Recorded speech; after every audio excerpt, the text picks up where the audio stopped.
자, 사정없이 좋은 그림쟁이 추억의 소야곡 흘러간 청춘 꺼진 청춘도 다시 보자. 자, 육군종합행정학교에서 이제 자대로 배치됐습니다. 자대는 어딘가 하면은 7137 부대, 지금 뭐 우리 있을 때 7137 부대였었어요. 경기도 용인시 거기 어디더라, 김양장리. 그 471 고지 밑에 제3군 사령부가 생겼습니다. 3군 사령부가 우리가 가자마자 사령부 창설식이 1973년 7월 1일이 있었는데요. 박정희 대통령이 신갈 인터체인지서부터 용인까지 들어오는데 내가 호위병, 그것도 잊어먹었네. 호명 백차 타고서 딱 둘이 타고요. 선탑자 타고 운전병이 있고, 근데 뒤에 딱 이러고 있잖아요, 헌병이. 그걸 제가 했었어요. 캄보이, 이제 생각나네. 아이고, 참네. 그러는데 2월에서 이제 6월쯤 해서 우리가 이제 후반기 교육 끝났으니까 그 7137 부대 3군 사령부는요, 월남에서 철수한 부대였었습니다. 그러니까 일세호 사령관 돌아가셨죠. 47년 전 얘기니까. 그러는데 이제 자대에 가서 월남에서 온 병사들이에요. 그러니까 우리 앞에 기수가 40명이 들어갔고요. 우리 기수가 312, EBC 312기가 20명이 들어갔습니다. 근데 150명 중에 60명을 제외한 90명은 전부 다 월남에서 철수한 부대예요. 걔들이 결국은 나랑 비슷하죠. 왜냐면 48년생이니까 걔들도 4년 전에, 3년 전에 입대했으면 그랑 거의 비슷할 거 아니에요. 근데 내후반에 가니까 42명인데 세상에 35명의 병장 계급을 달고 있더라고요. 참네. 그런데 1등병 달고서 우리 2명이 들어갔어요. 우리 행정반 내무반에, 3내무반에. 근데 42명이 전부 다 월남에서 온 애들이니까 밥이 밥맛이 없잖아요. 그 당시에 보리밥이죠, 보리밥.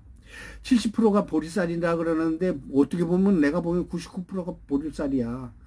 보리밥이 맛이 없었잖아요. 사실은 그 당시 우리 사회에서도 국민소득 1, 200불밖에 안 됐을 때니까 밥맛이 없을 수밖에 없지 그러니까 월남에서는 오죽 잘 먹었겠어요. 미군들이 그 부식이나 모든 걸 한국군 그걸 대줬었잖아요. 그러는데 월남에서 깡통에다가 기름기 있는 고기 맨날 먹지 그냥 정말 니글거리에서 고기를 안 먹고 싶지 않을 정도로 시컷 먹었대요. 비둘기 부대 더군다나 군대에서 필요한 장비 내지는 그런 거 대주는 부대거든요, 비둘기 부대가. 그런데 그거를 지키던 헌병이니까 그 부대 내에서도 제일 고급 요리에다가 고급 고기에다가 진탕 먹다가 여기 와서 대한민국 국군이 그 부식이 시원치 않을 거 아니에요. 그러니까 전부 다 산 너머에 할머니 구멍가게가 있었어요. 산 너머라고 그랬지만 정식으로 들어갈 수 있는 데가 아니라 철조망 밑에 개구멍으로 들어가요.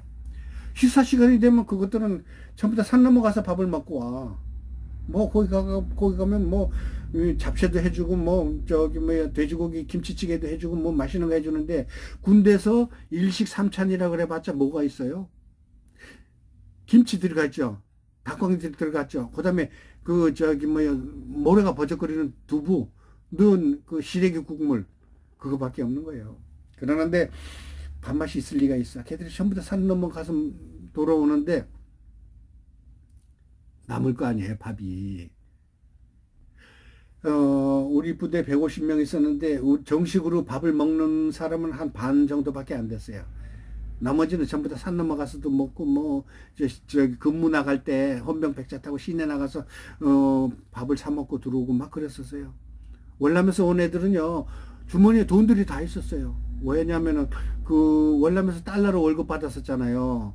그 당시에 정확한 건 모르겠지만 우리나라 병사들의 20배 내지 30배의 월급을 받았거든요, 월남에서. 그런데 집으로 다 돈을 붙이기도 했지만 자기 주머니 통장에 가득 돈이 다 있었거든. 그러니까 쌀이 남잖아요. 쌀이 남으니까 인사계가 그거를 쌀도 관리하고 그랬거든요. 저는 이사종계였었어요.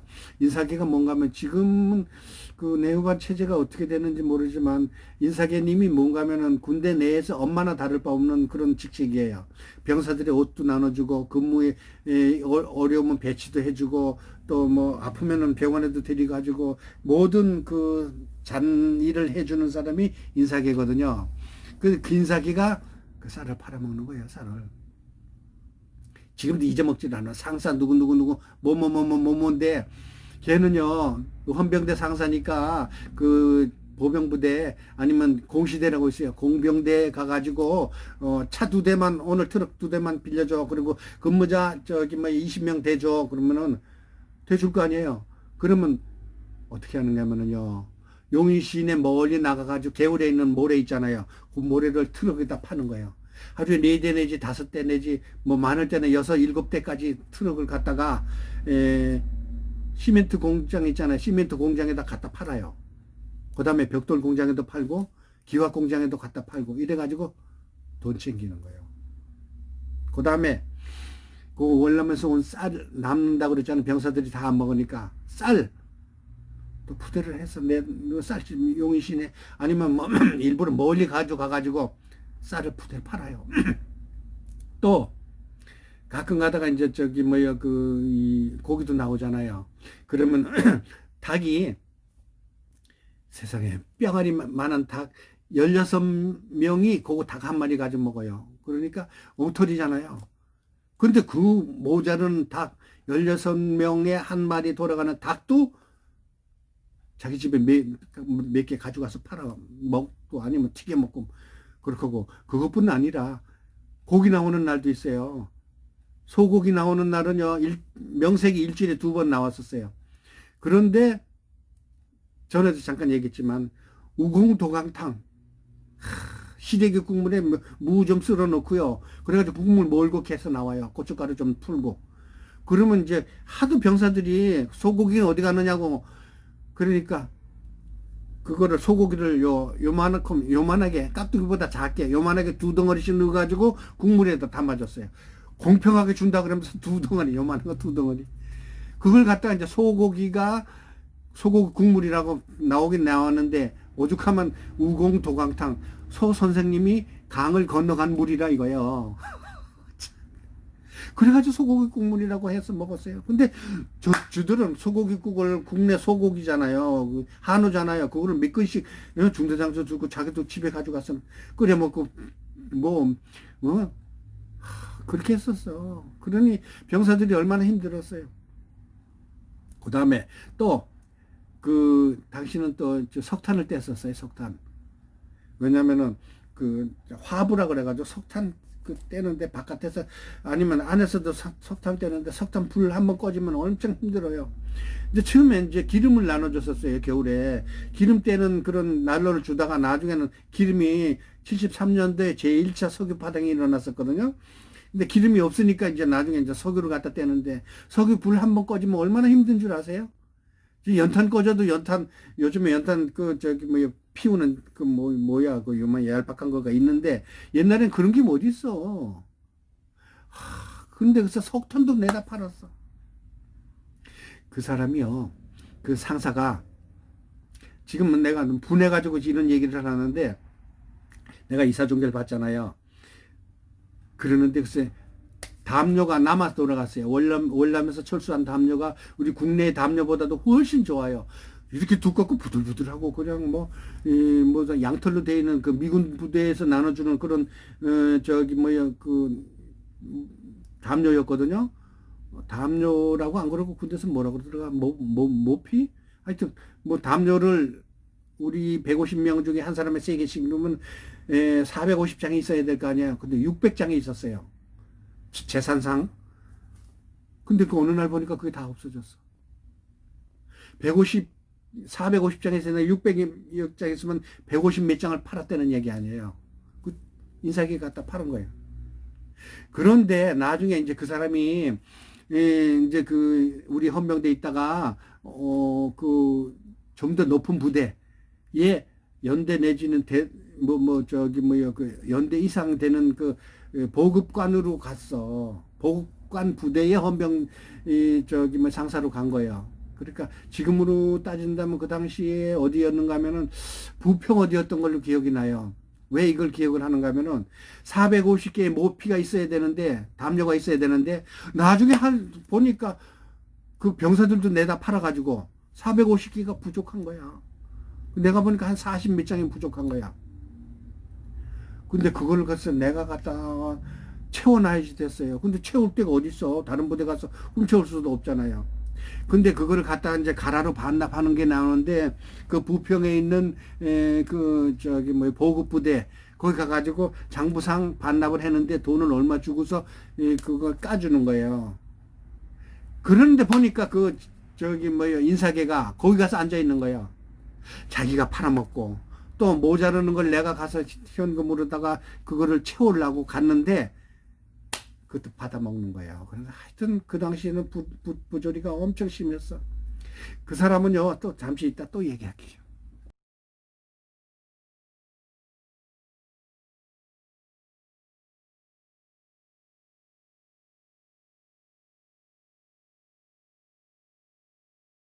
흘러간 청춘 꺼진 청춘도 다시 보자. 73년도 군대 이야기. 자 08치던 08이 뭐를 뜻하는지는 난 모르겠어. 월남에서 온 애들이 08친다 08친다 그러더라고요. 그 인사계가 자기 땅을 지금 사당동 밑에 거기 어디 땅을 샀었어요. 그래가지고 공시대 공병대에 있는 애들 들이다가 모래 퍼다가 팔았죠. 벽돌 공장에다 팔아가지고 벽돌을 사가지고 자기 집 짓는데 도움을 줬죠. 기와 공장에다가 모래를 퍼다 갖다 팔고 또 기와를 갖다가 자기 집 짓는데 썼죠. 공시대에 가서 목재 좀 도와달라 그래가지고 나무 갖다가 자기 집에 지었죠. 이래가지고 집 한 채를 다 지었어요. 참 그런 인사계가 있었는가 하면은 또 월남에서 온 아주 못된 당시 미친개 1, 2, 3가 있었어요. 닭똥집 1, 2, 3도 있었고요. 미친개 1은요 중산대 어떻게 욕을 잘하든지 몰라. 난 참 우하고 세련되고 아주 점잖은 신사 아닙니까? 그러는데 그 사람은요 욕이 입에 붙었어. 야 이 호로 씨딱가리 같은 새끼야 이래고 뭐 별의별 욕을 지금 기억도 못해. 막 그 사람이 얘기하는 거는 막 입에 한 10분 얘기하면 한 9분은 욕이야. 야 이 호로 씨딱 개싹딱 이게 제일 기억에 남어. 해기야 47년이나 됐으니까 그 사람은 욕쟁이야 욕쟁이. 아이고 참네. 그 다음에 또 미친 게 2는요 얼마나 들들 볶았는가 하면은 말도 못해. 그냥 가만히 두면은 몸살이 나는 애야. 영하 15도 20도도 다 되는 날 글쎄 우리 네오반 애들 전부 다 나오라고 하고 연명장에서 빤스 바람으로다가 엎드려 뻗쳐 눈이 이렇게 쌓였는데 엎드려 뻗쳐 해가지고 뭐 저 뒤로 돌아 누워서 쏴 서서 쏴 무릎 쏴 막 이런 거 시키는 거야. 그 눈바닥에서. 또 그 다음에 미친 게 하나는 또 얼마나 또 지독한지. 그 저기 뭐야 외박 가다가 1시간 늦었잖아요. 그런데 그걸 저기 경봉 헌병들은 저기 병사들한테도 네오반에 경봉을 하나 경봉을 그 저기 뭐 옛날 그 뭐 다듬이돌 방맹이 같은 거 하나씩 다 줍니다. 1시간 늦었다고 여기를 빨래 방망이처럼 막 때리는 거예요. 아이고 나 그렇게 지독한 목을 침 봤어. 그 사람은요 자기 부인한테도 그렇게 지독하게 해가지고 어느 날 용인 경찰서에서 헌병대로 전화가 왔어요. 왜냐 그 저기 뭐야 김대위 그 사람은 저기 대위였었어요. 작쪽에 작전조사과에 근무하는 헌병대 대위인데 자기 부인 부부싸움 해가지고 자기 부인을 자기 그 마루에 있는 이렇게 저기 뭐 기둥 있잖아요. 마루에 있는 뭐 기둥이 아니라 이렇게 뭐 마루 끝에 보면 뭐 이렇게 저기 뭐 큰 나무가 있는데 거기다가 자기 부인을 이렇게 해놓고서 저 수갑을 채워 놓은 거예요. 자기 부인을 얼마나 지독하게 싸우는가 하면은 야 세상에 사랑하는 부인이 좀 뭐 저 의지 상했다고 글쎄 그걸 헌병 수갑을 항상 가지고 다니잖아요, 헌병이. 그 자기 그 기둥에다가 이렇게 놓고 했는데 그 여자가 1시간, 2시간 견딜 수가 있어요. 아침에 갔으면 저녁에 퇴근할 게 아니에요. 그 대위가. 오죽하면은, 여보세요. 지나가는 사람 있으면 나 좀 구해주세요. 이래가지고 소리 질러가지고, 막 오줌도 다 싸고, 오줌 마려운데 어떻게 하겠어. 뭐, 배도 고픈데, 오후 2시인가 3시까지 아침서부터 그렇게 묶어놓은 거예요, 수갑으로. 미친 개가 뭐, 보통 미쳐도 그렇게 미친 개가 다 있었어. 그래가지고 저기 헌병대로 전화 온 거예요. 파출 그 사람이 이제 이웃이 지나가다가 그걸 보고 세상에 이럴 수가 없네, 이럴 수가 없어. 이 사람이 얼마나 나쁜 죄를 지었다고 이렇게 하겠어. 아무리 그래도 그렇지. 남편이 됐으면은 아내를 보호해 주지 못할 망정 이렇게 하고서 저기 근무를 나가서 군대 저기 근무 나가는 사람이 어딨느냐고 세상 천지 막 주민들이 욕을 해가지고 그새 파출소에서 헌병대로 전화 와가지고 그 대위가 또 백차 타고 나가가지고 그 열쇠를 수갑을 끊어준 거예요. 세상에 이런 사람이 다 있어서 헌병들 욕하지 마세요. 저는 착했습니다. 자, 이렇게 마칠게요.